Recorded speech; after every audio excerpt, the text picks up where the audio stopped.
पिछले क्लास में हम लोग वेक्टर के बारे में पढ़ चुके थे, जिसमें आपको बताया गया था वेक्टर बोलेंगे किसको, पोजीशन वेक्टर कैसे निकालते हैं, दो वेक्टर को जोड़ेंगे कैसे, दो वेक्टर को घटाएंगे कैसे। चलिए, तो इसके बाद हम लोग आगे जानते हैं types of vector. Types of vector देखिए, पहला आपका होगा जीरो वेक्टर, दूसरा होता है यूनिट वेक्टर, तीसरा होता है को इनिशियल वेक्टर, चौथा होता है को लीनियर वेक्टर,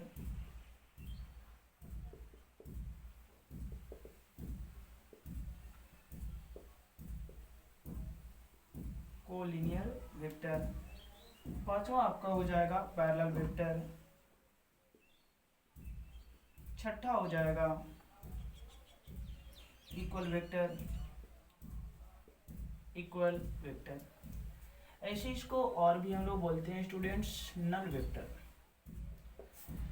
तो आपको ये सभी प्रकार के वेक्टर के बारे में बताएंगे। ऐसे वेक्टर और भी कई प्रकार के होते हैं, बट मेनली रूप से आपको ये याद रखना है कि यहाँ पे ये 6 प्रकार के वेक्टर जो है बोर्ड के लिए इम्पोर्टेंट है। तो चलिए, हर जगह पे इससे ज़्यादा वेक्टर के टाइप्स से क्वेश्चन नहीं आते हैं, तो आपको याद रखना है ये 6 टाइप्स का vector, zero vector, unit vector, को initial vector, collinear vector, parallel vector और इक्वल वेक्टर। तो चलिए, पहले हम बताते हैं आपको जीरो वेक्टर। ध्यान देना है, जीरो वेक्टर वह वेक्टर है जिसका इनिशियल और फाइनल टर्मिनल सेम होगा। तो आप इसका डिफिनेशन कर सकते हैं, a vector whose initial and final terminal both are same, a vector whose initial and final terminal both are same is called zeroth vector। जैसे ध्यान दें, ये मान लेते हैं वेक्टर a है, इसी पॉइंट को रिप्रेजेंट कर रहा है वेक्टर b। तो कह सकते हैं कि अगर हम ए बी देखें तो जो पॉइंट रिप्रेजेंट करेगा ए वही पॉइंट रिप्रेजेंट करेगा बी, इसलिए A B is a zero vector. Zero vector को हम लोग zero I plus zero J plus zero K द्वारा लिख सकते हैं। तो ये आपका हो गया जीरो वेक्टर। अब हम लोग बात करते हैं यूनिट वेक्टर के। कहता है यूनिट वेक्टर वह वेक्टर है जिसका मैग्नीट्यूड 1 के इक्वल होता है। पिछले क्लास में हम आपको मैग्नीट्यूड निकालने के लिए बताए हैं। यदि आप इसको सीखना चाहते हैं या नहीं जानते हैं तो आप हमारे चैनल को सब्सक्राइब करके और पहले वाले वीडियो में देख सकते हैं। यूनिट वेक्टर किस वेक्टर को बोलेंगे? जिस वेक्टर का मैग्नीट्यूड 1 के इक्वल होगा। यूनिट वेक्टर को डिनोट हम लोग एक कैप से करते हैं और एक कैप इक्वल टू होता है vector A by mod of A. मतलब इसके द्वारा हम किसी भी वेक्टर का यूनिट वेक्टर निकाल सकते हैं। जैसे हम आपको एक यूनिट वेक्टर निकाल के दिखाते हैं।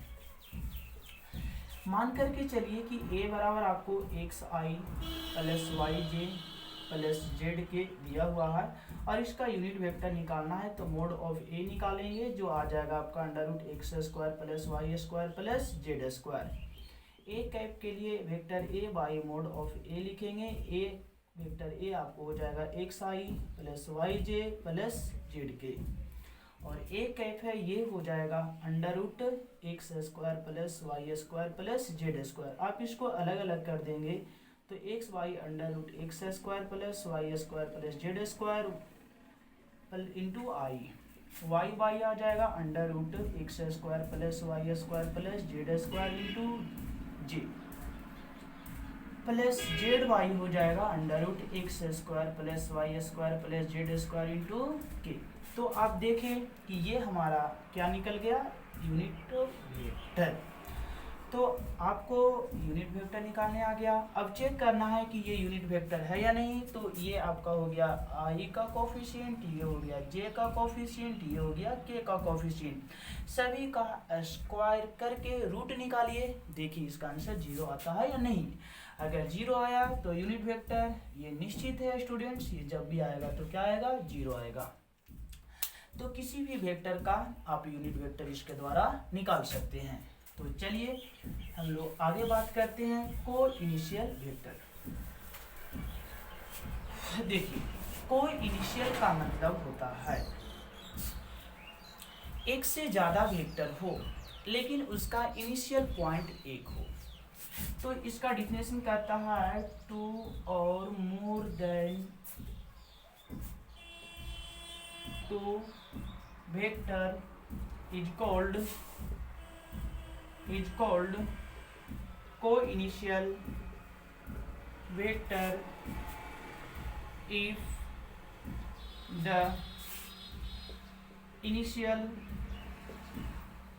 terminal of all vector are constant। जैसे यहाँ से ये वेक्टर ए है, इनिशियल पॉइंट इसका ये है, यहीं से निकला ये वेक्टर बी, इसका इनिशियल पॉइंट ये है, यहीं से निकला वेक्टर सी, इसका भी इनिशियल पॉइंट ये है, यहाँ से निकला डी, इसका भी इनिशियल पॉइंट ये है। तो हम लोग कह सकते हैं vector A, vector B, vector C, vector D सबका इनिशियल पॉइंट क्या एक ही है, इसलिए ये कैसा वेक्टर कहलाएगा, कॉन्स्टेंट वेक्टर, को इनिशियल वेक्टर कहलाएगा। चलिए तो आपको ये भी समझ में आ गया को इनिशियल वेक्टर। नेक्स्ट हम बात करते हैं कोलिनियर वेक्टर। चलिए इसको मिटा दे। देखिए कोलिनियर वेक्टर का कुछ कंडीशन है, कंडीशन को समझे। कंडीशन कहता है कोलिनियर वेक्टर कहता है two vector is called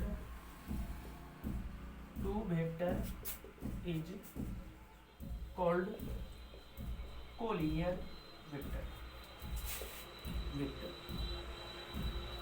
to vector is called collinear vector if both are parallel at same line।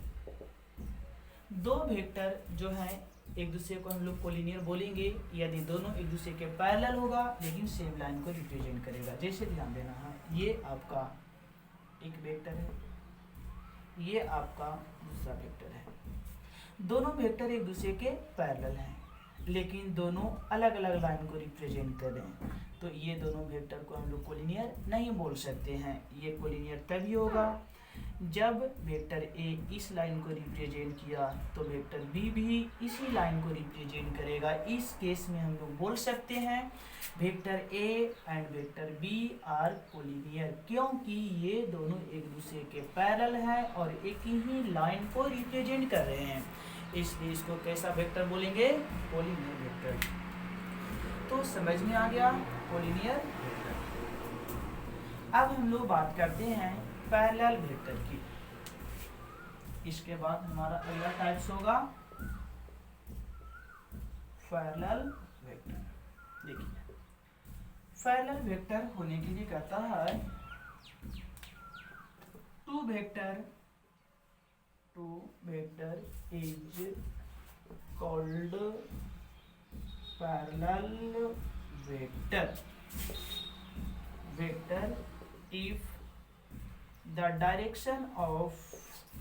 if the direction of both are same।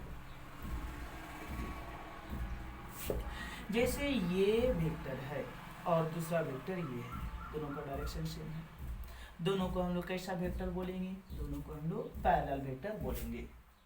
अगर ये आपका है तीसरा वेक्टर तो ये भी तीनों एक दूसरे के पैरेलल होंगे। मान लेते हैं कि एक का डायरेक्शन इधर है, दूसरे का डायरेक्शन अपोजिट है, इस केस में भी दोनों को क्या बोलेंगे, हम लोग पैरेलल वेक्टर ही बोलेंगे। देखिए पैरेलल वेक्टर होने के लिए एक कंडीशन होता है, वेक्टर ए और बी को हम लोग पैरेलल बोल सकते हैं। जब ए और बी को इक्वल करके देखेंगे तो यहाँ पे बी से कोई कांस्टेंट टर्म, ये लैम्डा जो हो गया, कोई भी स्केलर नंबर होता है, तो लैम्डा यहाँ से किसी भी स्केलर नंबर को हम लोग कॉमन करके और जब बराबर करके देखेंगे और यदि बराबर हो गया तो कह सकते हैं कि ये कैसा वेक्टर है, पैरेलल वेक्टर है। जैसे एक एग्जांपल देखते हैं, सपोज हमारा दिया हुआ है vector A equal to 2i minus 3j plus K, vector B equal to दिया हुआ है minus 4j 4i plus 6j minus 2k। Check करना है कि vector A parallel to vector B, हमें ये जांच करना है कि ए और बी एक दूसरे को पैरेलल होंगे या नहीं होंगे। तो हम लोग यहाँ पे कर सकते हैं स्टूडेंट्स, बी इक्वल टू है क्या minus 4i plus 6j minus 2k। यहाँ से हम -2 को कॉमन करते हैं तो ये आ जाएगा 2i प्लस आ जाएगा 3j, सॉरी ये माइनस हो जाएगा ना, ये माइनस कॉमन किया और प्लस है तो क्या माइनस हो जाएगा और प्लस में हो जाएगा के। आप ध्यान से अगर देखोगे तो ये तुम्हारा है वेक्टर ए, तो आ गया vector B equal to -2 into vector A. अगर यहाँ से वेक्टर ए निकालते हैं तो आता है -1/2 वेक्टर बी। हम आपको अभी अभी ये बात समझाए थे कि वेक्टर ए और वेक्टर बी एक दूसरे के इक्वल होंगे, लेकिन कोई स्केलर नंबर कोई कांस्टेंट टर्म को कॉमन करने के बाद देख रहे हैं ए और बी एक दूसरे को इक्वल हैं -1/2 कॉमन करने के बाद, इसलिए ये कहा जा सकता है कि vector A is parallel to vector B. बात क्लियर है? कोई भी वेक्टर को यदि पैरेलल दिखाना होगा तो आप इस प्रकार से आसानी से दिखा सकते हैं। चलिए तो अगले प्रकार के वेक्टर की बात करते हैं। तो वेक्टर का नेक्स्ट टाइप्स जो बताए वो क्या बताए, इक्वल वेक्टर। ये आपका 6 था, जिसको हम लोग क्या बोलेंगे, इक्वल वेक्टर। कहता है दो वेक्टर एक दूसरे की इक्वल होंगे यदि उसका मैग्नीट्यूड और डायरेक्शन सेम हो। कह सकते हैं two vector are equal vector, two vector are equal vector if their magnitude and direction both are same। जैसे वेक्टर ए दिया हुआ है ए आई बी जे प्लस सी के, बी इक्वल टू दिया हुआ है X I plus Y J plus Z K, and vector A equal to vector B, then find the value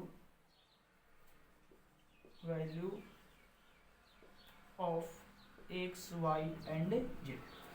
देखिए तो ये इस प्रकार से क्वेश्चन आपके रह सकते हैं। यहाँ पे क्वेश्चन आपसे ये बोलता है कि वेक्टर ए दिया हुआ है, वेक्टर बी दिया हुआ है और बोलता है कि दोनों एक दूसरे के इक्वल हैं, तो हमें क्या फाइंड करना है, एक्स वाई जेड का वैल्यू। यहाँ पे बराबर करके देखते हैं।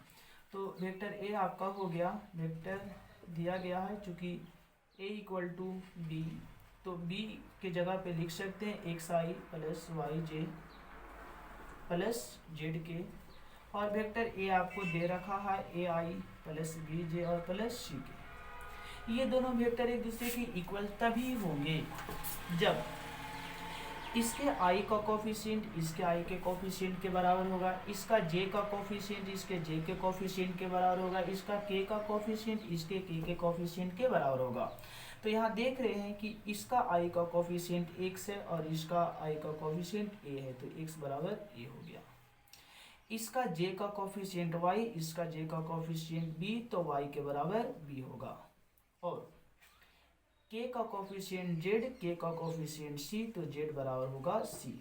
तो यहाँ पे ये समझे, अगर ये दोनों वेक्टर एक दूसरे के इक्वल हैं तो उस केस में ये दोनों का ये रिलेशन आपका होगा। चलिए तो यहाँ तक समझ में आ गया आपको। अब हम आपको आगे बताते हैं, ये तो टाइप्स ऑफ वेक्टर हो गया। आपका कई टाइप्स के और देते हैं, बट वो सब फालतू है, कोई उसका यूज कहीं पर भी नहीं है। जो भी यूजफुल था वो सभी हम आपको बता दिए। नेक्स्ट टॉपिक हम लोग बात करते हैं डायरेक्शन रेशियो। डायरेक्शन रेशियो कह सकते हैं the Cartesian form of vector. The Cartesian form of a vector is called direction ratio. जैसे वेक्टर ए दिया गया है, vector A i plus B j plus C k, और आपको क्या निकालना है, फाइंड डायरेक्शन रेशियो। तो आपको direction ratio is equal to ज़्यादा कुछ नहीं करना है, ये अभी आपका दिया हुआ है वेक्टर फॉर्म में, इसको बस कार्टेशियन फॉर्म में लिख देना है। कार्टेशियन फॉर्म में लिखेंगे तो आ जाएगा ए बी और सी, यही आपका हो गया डायरेक्शन रेशियो।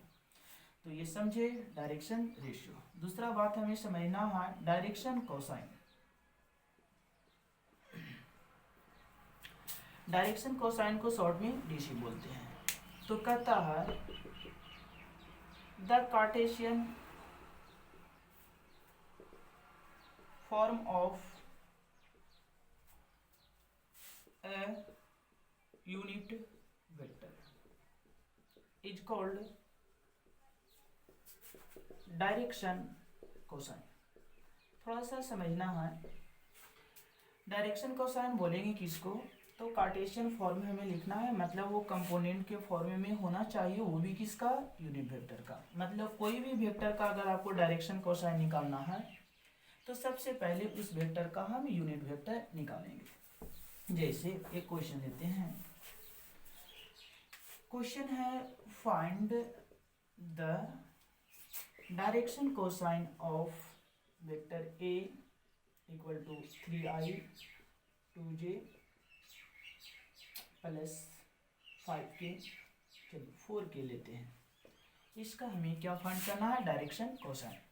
तो सबसे पहले हम इसका क्या निकालेंगे, हम लोग इसका निकालेंगे यूनिट वेक्टर। यूनिट वेक्टर निकालने के लिए हम जानते हैं कि पहले हमें क्या निकालना पड़ता है, मैग्नीट्यूड। इसका मैग्नीट्यूड निकालते हैं तो 3 का स्क्वायर कर देंगे 9, 2 का स्क्वायर कर देंगे 4, 4 का स्क्वायर कर देंगे 16। चलिए ये आपका हो जाएगा 29।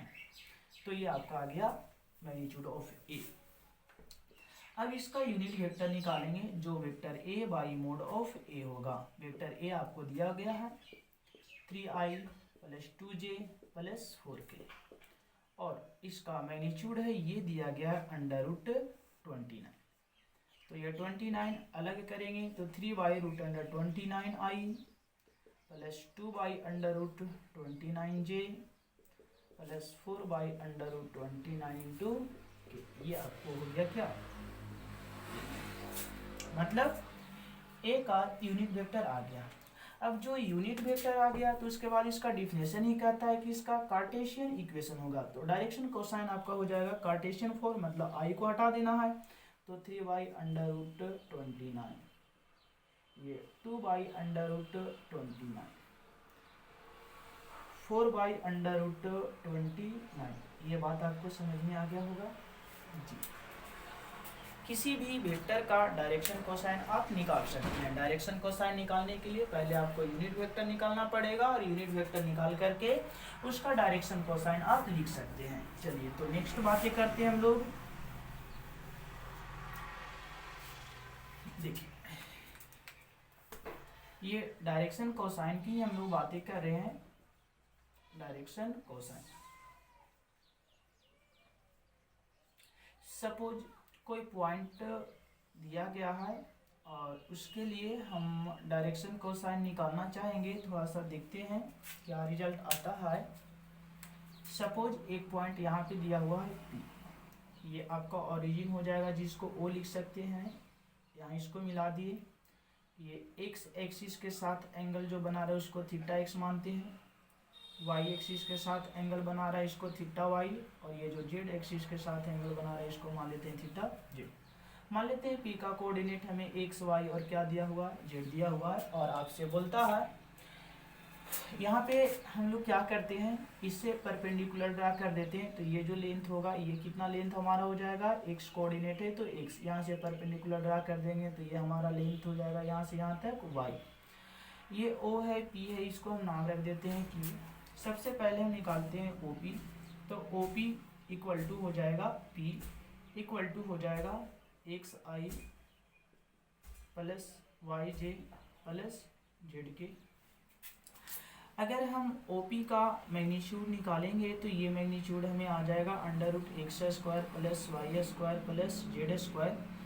अगर हम यहाँ पर देखें इन ट्रायंगल, कौन सा ट्रायंगल, OPQ, OPQ, और इसको मैं कॉस थीटा एक्स का वैल्यू निकाले तो जानते हैं कॉस थीटा में जो रेशियो होता है वो B/H होता है। तो B हो गया OQ, तो cos theta X is equal to लिख सकते हैं OQ और बट्टा में OP। तो मालूम है cos थीटा एक्स, OQ कितना है जी एक्स, OP कितना है under root x square plus Y square plus Z square. Similarly अगर इधर से हम cos थीटा वाई निकालते हैं तो यहाँ पे हम लिख सकते हैं सिमिलरली। इसी प्रकार से अगर हम cos थीटा वाई निकालेंगे तो ये हमारा आ जाएगा B/H, मतलब यहाँ पे आ जाएगा y by under root x square plus Y square plus Z square. cos theta Z है, ये आ जाएगा Z by under root x square plus Y square plus Z square. अगर हम ये और ये तीनों को स्क्वायर करके जोड़ते हैं, मतलब cos square theta x plus cos square theta Y plus cos square theta Z.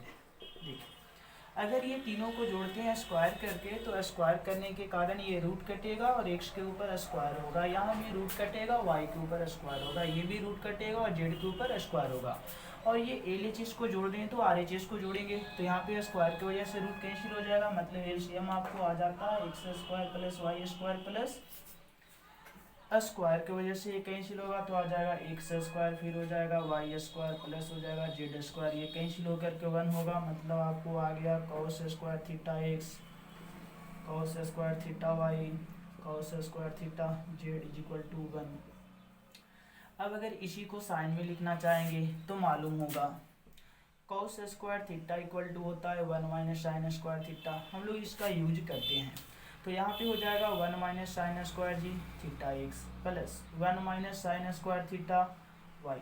ये cos थीटा एक्स के जगह पे इसको लिखेंगे, cos थीटा वाई के जगह पर ये हो जाएगा, और sine cos square theta Z के जगह पे 1 minus sine square theta Z equal to आ जाएगा 1। यहाँ से सोल्व करके अगर हम साइन स्क्वायर थीटा एक्स निकाले plus sine square theta Y plus sine square theta Z निकाले तो यहाँ पे वैल्यू आ जाएगा 2। तो आप देखें कि cos square theta X cos square theta Y cos square theta Z is equal to 1 आया। उसी अगर साइन को जोड़ेंगे तो ये आपका कितना आएगा 2 आएगा। तो ये आपका था डायरेक्शन कोसाइन। कई बार कोई वेक्टर दे करके आपको एंगल फाइंड करने के लिए बोलता है तो ये फॉर्मूला के द्वारा आप एंगल को फाइंड कर सकते हैं। तो नेक्स्ट हम लोग बात करते हैं ऑपरेशन ऑफ टू वेक्टर। पिछले क्लास में हम लोग एडिशन पढ़ चुके थे, सबसेक्शन पढ़ चुके थे। आज हम लोग पढ़ते हैं प्रोडक्ट ऑफ टू वेक्टर। देखिए वेक्टर का प्रोडक्ट दो होता है, एक को हम लोग बोलते हैं डॉट प्रोडक्ट। ये डॉट प्रोडक्ट को हम लोग स्केलर प्रोडक्ट भी बोलते हैं। देखिए सपोज अगर ए डॉट बी आपको फाइंड करनी है तो magnitude of A into magnitude of B into cos theta आ जाएंगे, और यहाँ पे वेयर आप ऐसा बोल सकते हैं कि थीटा जो है वो होगा क्या, angle between vector A and vector B. Next हम लोग बात करते हैं क्रॉस प्रोडक्ट की। क्रॉस प्रोडक्ट इसका नाम है वेक्टर प्रोडक्ट। देखिए इसको हम लोग वेक्टर प्रोडक्ट क्यों कहते हैं, देखिए वेक्टर होने का ये शर्त होता है, मैग्नीट्यूड के साथ साथ डायरेक्शन दोनों होनी चाहिए। तो यहाँ पे सिर्फ हमें मैग्नीट्यूड मिलता है, बट इसको में मैग्नीट्यूड के साथ साथ डायरेक्शन भी मिलता है, इसलिए ये कौन सा प्रोडक्ट होगा, vector product. A cross B equal to होगा magnitude of A into magnitude of B और इंटू साइन थीटा और into A, where theta is equal to angle between A and B and n is equal to n cap is called unit normal vector. It is represent the